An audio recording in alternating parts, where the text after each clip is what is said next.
Qatar की अदालत ने देहरा ग्लोबल मामले में 8 भारतीयों की मौत की सजा हटाई। प्रधानमंत्री नरेंद्र मोदी ने नई दिल्ली में मुख्य सचिवों के राष्ट्रीय सम्मेलन की अध्यक्षता की। बैठक जीवन सुगमता और राज्यों की साझेदारी से विकास पर केंद्रित। राष्ट्रीय अन्वेषण अभिकरण ने महाराष्ट्र आईएसआईएस आतंकी गिरोह मामले में 6 आरोपियों के खिलाफ आरोप पत्र दाखिल किया। मौसम विभाग ने उत्तर प्रदेश, हरियाणा, उड़ीसा, राजस्थान, दिल्ली और उत्तर पूर्वी राज्यों में घना कोहरा जारी रहने की आशंका व्यक्त की। और महिला क्रिकेट में ऑस्ट्रेलिया ने भारत को पहले एक दिवसीय क्रिकेट मैच में 6 विकेट से हराया। समाचार संध्या के साथ मैं प्रियंका अरोड़ा। कतर में 8 भारतीयों को सुनाई गई मौत की सजा हटा दी गई है। विदेश मंत्रालय ने एक बयान में कहा है कि देहरा ग्लोबल मामले में कतर की अपील अदालत ने निचली अदालत के निर्णय को संशोधित करते हुए सजा कम की है। मंत्रालय ने बताया है कि निर्णय के विस्तृत ब्यौरे की प्रतीक्षा है और अगले कदम के बारे में वह कानूनी टीम और भारतीय नागरिकों के परिवारों से संपर्क बनाए हुए है। मंत्रालय ने कहा है कि वह इस मामले की शुरुआत से ही अभियुक्तों के साथ है और उन्हें सभी प्रकार की राजनयिक और कानूनी सहायता जारी रखेगा। मंत्रालय मामले को उचित निष्कर्ष पर पहुंचाने के लिए कतर के अधिकारियों के साथ संपर्क जारी रखेगा। मंत्रालय के अनुसार इस मामले की सुनवाई की गोपनीयता और संवेदनशीलता को देखते हुए फिलहाल कोई टिप्पणी करना उचित नहीं होगा। भारतीय नौसेना के 8 पूर्व कार्मिकों को कतर की एक अदालत ने मृत्युदंड सुनाया था। वे प्राइवेट कंपनी अल देहरा में काम कर रहे थे और उन्हें पिछले वर्ष अगस्त में कथित जासूसी के आरोप में गिरफ्तार किया गया था। प्रधानमंत्री नरेंद्र मोदी ने आज नई दिल्ली में मुख्य सचिवों के राष्ट्रीय सम्मेलन की अध्यक्षता की। 3 दिन का ये सम्मेलन कल शुरू हुआ था। सहकारिता संघवाद के सिद्धांत पर चलने की प्रधानमंत्री की परिकल्पना से प्रेरित इस सम्मेलन का आयोजन केंद्र और राज्य सरकारों के बीच भागीदारी को प्रोत्साहित करने के लिए किया गया है। एक रिपोर्ट। सम्मेलन का उद्देश्य सरकारी प्रयासों की डिलीवरी व्यवस्था को मजबूत करके ग्रामीण तथा शहरी जनसंख्या के जीवन स्तर को बेहतर करने के लिए आधार तैयार करना है। इसमें जीवन सुगमता और राज्यों की भागीदारी से विकास पर विशेष रूप से ध्यान केंद्रित किया जा रहा है। सम्मेलन में योजनाओं को आसानी से उपलब्ध कराने, भूमि तथा संपत्ति, बिजली, पेयजल, स्वास्थ्य और स्कूली शिक्षा जैसी सेवाओं की गुणवत्तापूर्ण डिलीवरी पर जोर दिया जा रहा है। सम्मेलन में मादक पदार्थों के सेवन से मुक्ति तथा पुनर्वास, अमृत सरोवर, पर्यटन संवर्धन, राज्यों की भूमिका तथा ब्रांडिंग, पीएम विश्वकर्मा योजना और प्रधानमंत्री स्वनिधि योजना के बारे में भी विचार विमर्श किया जा रहा है। अनुपम की रिपोर्ट के साथ समाचार कक्ष से शशांक कुमार। प्रधानमंत्री शनिवार को उत्तर प्रदेश में पुनः विकसित अयोध्या रेलवे स्टेशन का उद्घाटन करेंगे।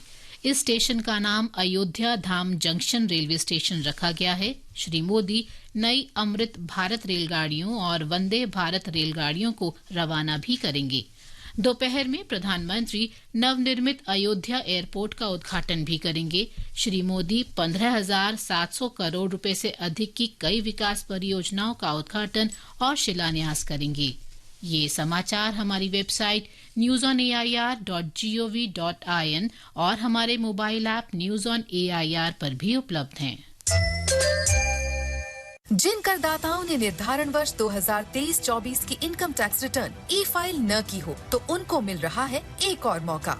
विलंबित आयकर रिटर्न को लेट फीस के साथ 31 दिसंबर 2023 तक ई फाइल किया जा सकता है। साथ ही साथ निर्धारण वर्ष 2023-24 के लिए समय पर फाइल हुई इनकम टैक्स रिटर्न की संशोधित रिटर्न को भी बिना लेट फीस के 31 दिसंबर 2023 तक ई फाइल किया जा सकता है। अधिक जानकारी और रिटर्न ई फाइल करने के लिए www.incometax.gov.in पर जाएं। विकसित भारत के निर्माण को करें गति प्रदान, आपके आयकर का योगदान, प्रत्येक आयकरदाता एक राष्ट्र निर्माता। समाचार संध्या में आपका फिर स्वागत है।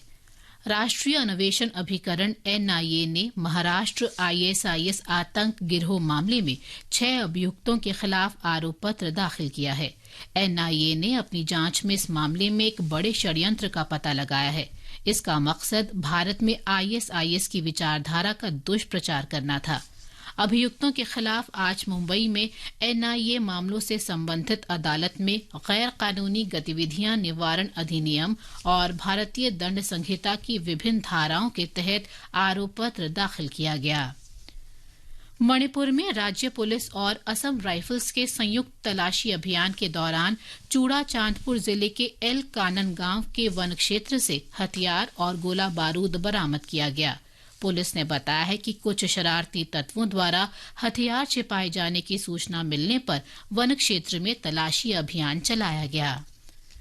केंद्र सरकार, असम सरकार और United Liberation Front of Assam ULFA के बीच त्रिपक्षीय समझौते पर कल हस्ताक्षर होंगे। इसका उद्देश्य पूर्वोत्तर क्षेत्र में स्थायी शांति स्थापित करना है। इस समझौते पर गृह मंत्री अमित शाह की उपस्थिति में हस्ताक्षर किए जाएंगे। केंद्रीय मंत्री धर्मेंद्र प्रधान ने कहा है कि प्रधानमंत्री नरेंद्र मोदी के नेतृत्व में जम्मू कश्मीर में बहुआयामी विकास हो रहा है। श्री प्रधान जम्मू के IIM में विद्यार्थियों और शिक्षकों को संबोधित कर रहे थे। प्रधानमंत्री नरेंद्र मोदी जी के नेतृत्व में जम्मू कश्मीर में चौमुखी विकास हो रहा है। नए नए एजुकेशन इंस्टीट्यूशंस खोले जा रहे हैं। स्कूली शिक्षा को बढ़ावा दिया जा रहा है। समग्र शिक्षा, PM पोषण, PM श्री स्कूल्स खोले जा रहे हैं। कई सारा चीज बुनियादी व्यवस्था यहाँ 370 के कारण नहीं पहुंच पा रहा था। आरक्षण नहीं पहुंच पा रहा था, डायरेक्ट बेनिफिट ट्रांसफर नहीं हो पा रहा था। ये सारा विषय भी विशेष करके समाज के वंचित वर्ग तक टेक्नोलॉजी के माध्यम से बिना कोई बिचौलियों के माध्यम से पहुंच रहा है। जम्मू कश्मीर की भद्रवाह घाटी में वाइब्रेंट भद्रवाह उत्सव के दूसरे दिन आज पर्यटक भद्रवाह शहर से 35 किलोमीटर दूर और समुद्र तल से 7,800 फीट की ऊंचाई पर स्थित जय वैली पहुंचे। पर्यटकों ने पैराग्लाइडिंग, ATV राइड, जिपलाइन और जोरबिंग बॉल का आनंद लिया। पर्यटकों और साहसिक पर्यटन को बढ़ावा देने के लिए 5 दिन का ये उत्सव कल शुरू हुआ। गृह मंत्री अमित शाह ने हैदराबाद में भाजपा के प्रमुख नेताओं के साथ बैठक की। श्री शाह ने उन्हें निर्देश दिया कि वे आगामी लोकसभा चुनाव पर ध्यान केंद्रित करते हुए तालमेल के साथ काम करें ताकि बेहतर चुनाव परिणाम प्राप्त किए जा सकें। केंद्रीय मंत्री और प्रदेश पार्टी अध्यक्ष जी किशन रेड्डी, पार्टी के राज्य चुनाव प्रभारी तरुण चुघ और अन्य वरिष्ठ नेताओं ने बैठक में हिस्सा लिया। DMD के पार्टी के संस्थापक विजयकांत को कल शाम 4:45 पर चेन्नई में पार्टी मुख्यालय में दफनाया जाएगा। तमिलनाडु के पूर्व विपक्षी नेता कैप्टन विजयकांत का आज चेन्नई के एक निजी अस्पताल में निमोनिया के कारण निधन हो गया था। वे 71 वर्ष के थे। तमिलनाडु के मुख्यमंत्री M.K. स्टालिन ने उनका अंतिम संस्कार राजकीय सम्मान के साथ किए जाने की घोषणा की है। मध्य प्रदेश सरकार ने गुना बस दुर्घटना पर सख्त कार्रवाई करते हुए गुना के कलेक्टर, पुलिस अधीक्षक और परिवहन विभाग के प्रधान सचिव का स्थानांतरण कर दिया है। समय पर दमकल नहीं पहुंचाने के कारण गुना के जिला क्षेत्रीय परिवहन अधिकारी और मुख्य नगर पालिका अधिकारी को निलंबित कर दिया गया है। इस बीच हादसे की निष्पक्ष जांच के लिए 4 सदस्यों वाली समिति का गठन किया गया है। जांच समिति 3 दिन में रिपोर्ट सौंपेगी। मुख्यमंत्री मोहन यादव ने हादसे के दोषियों पर सख्त कार्रवाई के निर्देश दिए हैं। मुख्यमंत्री ने मृतकों के परिजनों को 4-4 लाख रुपए और घायलों को 50-50 हजार रुपए की सहायता देने की घोषणा की। राष्ट्रपति द्रौपदी मुर्मू, उपराष्ट्रपति जगदीप धनखड़ और प्रधानमंत्री नरेंद्र मोदी ने दुर्घटना पर दुख व्यक्त किया है। प्रधानमंत्री ने कहा कि राज्य सरकार की निगरानी में स्थानीय प्रशासन पीड़ितों को हर संभव मदद पहुंचाने में लगा है। ये समाचार आप आकाशवाणी से सुन रहे हैं। पता है, न्याय विभाग भारत सरकार ने गरीब और जरूरतमंदों को न्याय दिलाने की प्रक्रिया को किया और भी आसान। हाँ बिल्कुल, टेलीलॉ और न्याय बंधु सेवाओं का हो गया है एकीकरण। अब चाहे टेलीलॉ के माध्यम से मुफ्त कानूनी सलाह लेनी हो या न्याय बंधु में पंजीकृत वकीलों से कोर्ट में निःशुल्क कानूनी सहायता के लिए जुड़ना हो, अब दोनों एक ही ऐप पर उपलब्ध। डाउनलोड करें आज ही Tele Law for citizens mobile app अथवा लॉग इन करें www.tele-law.in या अपने नजदीकी CSC सेंटर से संपर्क करें। न्याय विभाग भारत सरकार द्वारा जनहित में जारी। ये आकाशवाणी है। महाराष्ट्र के नागपुर में विकसित भारत संकल्प यात्रा में लोगों को सरकारी योजनाओं के बारे में जागरूक किया जा रहा है। एक रिपोर्ट। महाराष्ट्र के विदर्भ क्षेत्र के किसानों के लिए भारत सरकार की विविध योजनाएं उम्मीद की किरण साबित हुई है।